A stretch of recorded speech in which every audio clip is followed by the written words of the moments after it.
Heto na po ang Memo ni Mommy, ang programang kapupulutan ng mga aral para sa pagpapaganda ng relasyon at unawaan ng bata at magulang. Ating pong pinagpapatuloy sa buwan ng Oktubre ang tuon natin patungkol sa mga batang produktibo. Ito po ay sa ating Memo ni Mommy mula sa inyong Mommy Bessie Rios. At syempre, pag pinag-usapan po ang salitang productivity, ay hindi po natin pwedeng iwaksi o isa-isang tabi ang salitang standards or pamantayan. Meron ka ngang produkto, productive ka nga, teka muna. Yan ba ay merong standard? Meron ba yung tinatawag na kakaibang tatak? Ayan. At para po sa standards, ito po ang mga ating paalala. Memo number 1, lead the children to be observant. Ayan. Ang mga bata po kasi ay dapat marunong magmatsyag-matsyag, magtingin-tingin, mamulot ng mga ideya, tingnan ang mga paligid at mga bagay-bagay. Yan po ay may kinalaman sa standard dahil sa pamamagitan ng kanyang pagmamatsyag, being observant, makikita niya na, iba pala to. Ay, pareho silang burger pero yung isa, yan.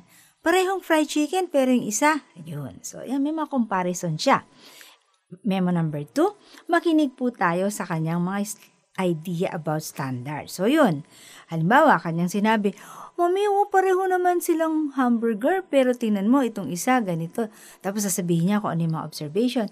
Yung french fries doon sa isa, puro pagkain. Siyempre, bata, yan ang kanilang mga kaisipan, yan, mapaganan. Kahit naman tayo, di po ba?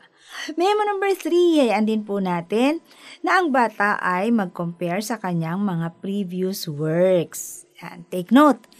Hindi niya ikokompara ang kanyang sarili sa kanyang nakapaligid na mga classmates, mga pinsan, kapatid o kahit sino. Kung hindi ang mas maganda po, ito yung ginawa ko noon. Ganito ako mag-drawing. Ay, nakakatawa pala nung ganito itsura ng drawing ko. Aba, ngayon ganito na. Uy, ganito ang penmanship ko noon, ngayon ganito na. Para ang ating mga anak po ay matuon doon sa kanyang level up or sa progress na nagagawa niya bilang siya. Kasi kapag ka po nagkukumpara sa iba, ay hindi po ito makakaganda. Dahil magkakaroon po yung bata ng kakaibang pananaw sa kanyang sarili na hindi naman po ito nararapat. Kung baga ito po ay unnecessary. Kaya maganda po comparing to the previous works niya mismo. Ano yung mga dati niyang grade, ano yung mga dati niyang kayang gawin, ano yung mga bagay na dati takot siya pero ngayon, hindi na.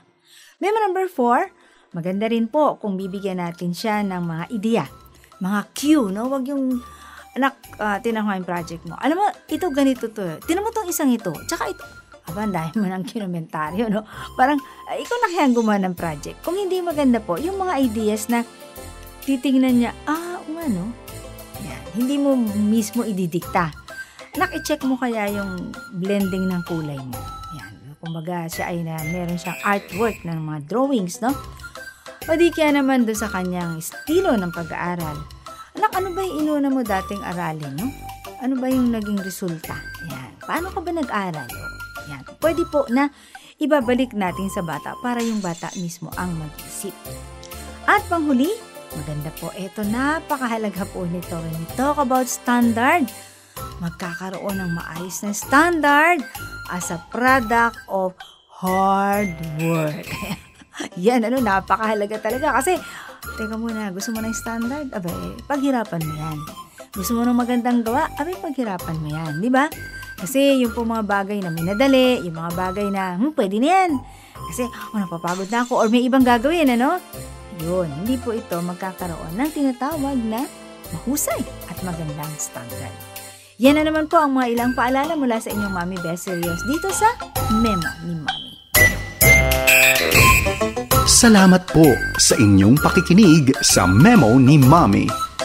Para sa mga tanong, mungkahi o kuro-kuro, mag-email lamang sa memonimommy@yahoo.com o mag-text sa 0919-688-0324.